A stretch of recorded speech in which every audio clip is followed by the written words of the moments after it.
Olá,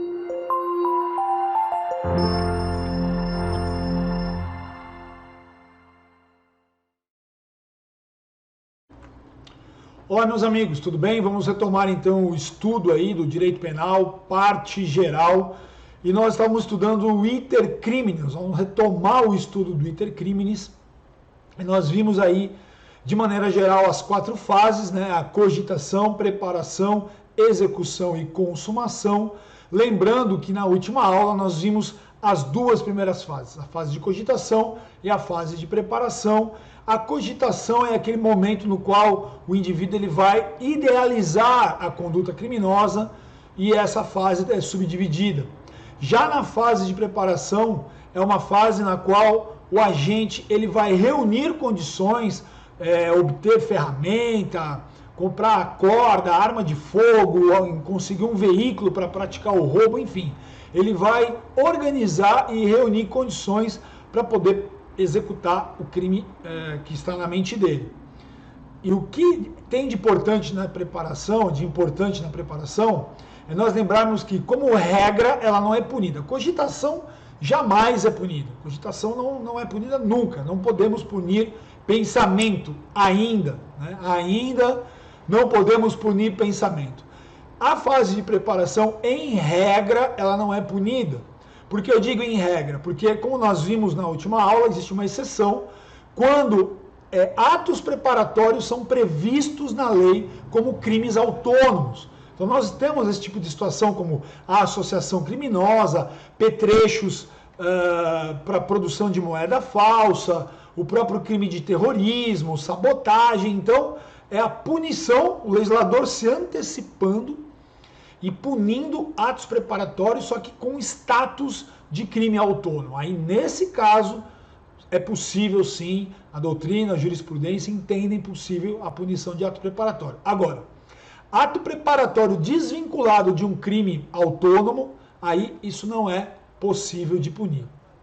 E aí nós vamos ingressar, então, na terceira fase, que é a fase de execução. Eu vou passar aqui para a lousa, para a gente poder trabalhar as informações na fase de execução do iter criminis.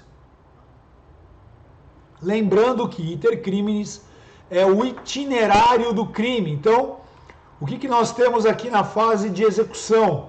Olha só, aqui nessa fase, o agente ele vai atuar exteriorizando o seu comportamento. Ele vai exteriorizar tudo aquilo que ele cogitou, preparou, e ele vai começar a realizar o quê? O verbo ou os verbos, né? O núcleo do tipo, ó, o verbo ou os verbos previstos ali no núcleo do tipo previsto no tipo penal. Sempre lembrando que o tipo penal é a hipótese de incidência abstrata de um crime. Tá? Então é a descrição abstrata, como por exemplo, subtrair para si, para outrem, coisa alheia móvel. Então, na fase de execução, o agente já cogitou, ele já preparou, e aí ele vai exteriorizar no mundo concreto o seu comportamento aqui dentro do núcleo do tipo. Né? Ou seja, neste momento, aqui é tudo em linhas gerais, nós vamos estudar algumas teorias, aí, algumas distinções. Neste momento, no momento de execução, é que inicia a agressão ao bem jurídico tutelado. Vem aqui para cá, então, só para a gente relembrar isso, o bem jurídico tutelado é o valor protegido pelo direito penal. Lembrando que o direito penal é dirigido a seres humanos e ele tem o objetivo de manter pacíficas relações sociais, a nossa convivência social. Não é aceitável, não é sequer desejado que um indivíduo subtraia coisa do outro, ou alguém obrigue outra pessoa a manter relação sexual contra a sua vontade, ou então que se retire vida de pessoas. Então a ideia do direito penal é preservar essa boa relação, essa boa coexistência da vida humana, e para isso ele tem instrumentos e ele elege bem jurídico, ou seja, valores que são mais importantes para proteger. Então, no momento aqui da execução, como a gente está vendo aí na lousa, é o momento em onde se inicia a execução do crime, é nesse momento que vai iniciar a agressão a esse valor. O valor vida, o valor integridade física, o valor honra, o valor patrimônio, o valor fé pública, o valor dignidade da pessoa humana, dignidade sexual, perdão, o valor saúde pública, o valor administração pública. Então, todos esses valores e tantos outros, ambiental, né, a questão do meio ambiente, e por aí vai, nós temos vários tipos de legislação especial cuidando de situações distintas. Então, no momento em que eu começo a agredir o bem jurídico tutelado ou o valor tutelado, é que eu tenho aí a execução, tá? Então, volta aí para a lousa maior para ficar mais fácil para vocês visualizarem, tá? Então, olha só, é a partir deste momento, segundo doutrina e jurisprudência, que o Estado pode começar a punir. Aqui sim, aqui é regra. Iniciou a execução do crime, alcançamos a fase de execução do iter criminis, aqui sempre nós vamos ter a punição. Então, a partir daqui é que começa o ius puniendi, a possibilidade de punição do Estado. Aí nós vamos ter que analisar, vamos ver isso adiante, se a execução se completou, se aperfeiçoou. Nós vamos ter na fase seguinte a consumação, mas se a execução foi interrompida, aí nós vamos ter o quê? Nós vamos ter o crime tentado, né? A modalidade tentada daquele crime. Então, guardem aí, na fase de execução, aqui sempre o crime vai merecer a sanção penal, vai merecer a reprimenda penal, vai merecer a imposição de pena, seja o crime consumado, porque ele alcançou a última fase, que é a consumação, seja porque ele é tentado quando há interrupção nesta fase aqui de execução, tá? Então, aqui eu exteriorizo, aqui eu começo a agredir e aqui já pode haver punição pelo Estado. Bacana? Então, seguindo aí, olha só, quais são os requisitos, né, dessa fase de execução? O que eu preciso ter para que se configure a fase de execução? Quais são aqui os requisitos? Então, primeiro, que o ato de execução, olha só, ele seja um ato idôneo. É um ato idôneo. Ou seja, aquele que tem capacidade para oferecer risco, para lesar o bem jurídico totalmente, penalmente tutelado. Então, o ato idôneo é aquele que tem capacidade. Então, por exemplo, um tiro de festim não é um ato idôneo, né? Aqui para mim, ó, um tiro de festim não é um ato idôneo. Por quê? Porque o festim não tem capacidade de ferir uma pessoa. Da mesma maneira, aquelas facas cenográficas, né? Ela tem um dispositivo retrátil na lâmina, né? É claro, aquilo ali é para fazer cena de filme. Veja só, eu tentar esfaquear alguém com uma faca cenográfica não é um ato idôneo de execução, porque aquele objeto, nesse caso, nós estamos falando aqui de lesão corporal ou homicídio, aquele objeto, ele não é idôneo, aquele ato de execução com aquele objeto não é idôneo a pelo menos colocar em risco o bem jurídico tutelado ou até mesmo de ofendê-lo, tá? Então, primeira característica, a idoneidade aqui. E olha só o exemplo que eu dei, né? O tiro de revólver, o disparo de uma arma de fogo com munição verdadeira é um ato idôneo de execução, idôneo para alcançar aí, para atingir o bem jurídico tutelado. Já o tiro de festim não tem essa idoneidade necessária aí para caracterizar a execução de um crime. O segundo requisito que nós temos é que o ato ele seja inequívoco, ou seja, ele deve se dirigir inequivocamente, sem margem de dúvida, ele deve se dirigir inequivocamente, sem qualquer margem de dúvida, ao bem jurídico tutelado, com o objetivo de alcançar a consumação. Então aqui, o ato sendo inequívoco, isso vai revelar de fato a intenção do agente. o ato inequívoco, ele vai revelar de fato a intenção do agente. Olha só, se eu efetuo, olha só, o disparo realizado na direção da vítima caracteriza a intenção de matar, ao contrário daquele que é efetuado para o alto, né? Se eu disparar arma de fogo para o alto, né? Não constitui um ato inequívoco. Agora, se eu aponto na direção da vítima e efetuo o disparo de arma de fogo, aí sim eu vou ter um ato de execução inequívoco. Só tomando cuidado, né, que disparar arma de fogo para cima é uma grande imbecilidade. Porque, pessoal, tudo que sobe desce, né? Gravidade, lembram de Isaac Newton? Então, se disparar arma para cima, aquele projétil ele vai subir, até que ele vai perder potência e ele vai cair. Uma vez eu analisando um processo, inclusive de um policial da Rota, aquilo até me causou estranheza, porque a Rota é a equipe, é o grupo de elite da Polícia Militar do país, né? Claro, de São Paulo, mas é o grupo mais bem preparado de policiais, e nesse caso específico, policial, sei lá, ele se empolgou com a vitória do time dele, não lembro se era Corinthians ou Palmeiras, estava numa situação lá de confraternização, talvez tivesse tomado algum tipo de bebida alcoólica, eu não sei, eu não lembro de fato os detalhes do processo, mas ele sacou a arma e disparou. O que aconteceu? Para cima, né? O projétil subiu e algumas casas mais adiante tinha um garoto no quintal, transfixou o pescoço do garoto e acabou matando. Então, o ato, ele tem, nesse caso aqui, obviamente, que eu estou narrando, a gente está falando aí de um crime, ele não apontou diretamente para aquela pessoa, mas ele agiu de maneira imprudente, né? Também aí nós vamos analisar a questão da execução.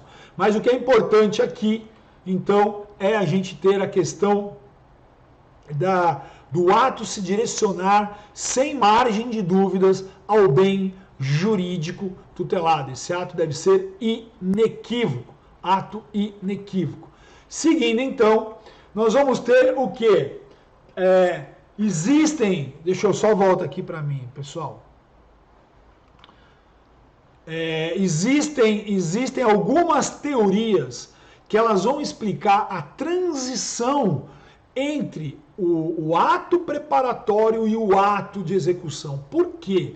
Essa distinção, essa linha divisória, nem sempre é fácil de identificar. Então, infelizmente, em alguns casos, a gente pode ter dúvida aí se migrou de um ato preparatório para um ato de execução. Por exemplo, vamos lembrar daquela, e aí eu não vou dar a solução agora, nós vamos ver as teorias, mas só para vocês entenderem como nem sempre é fácil. Vamos imaginar aquela situação do furto ao Banco Central.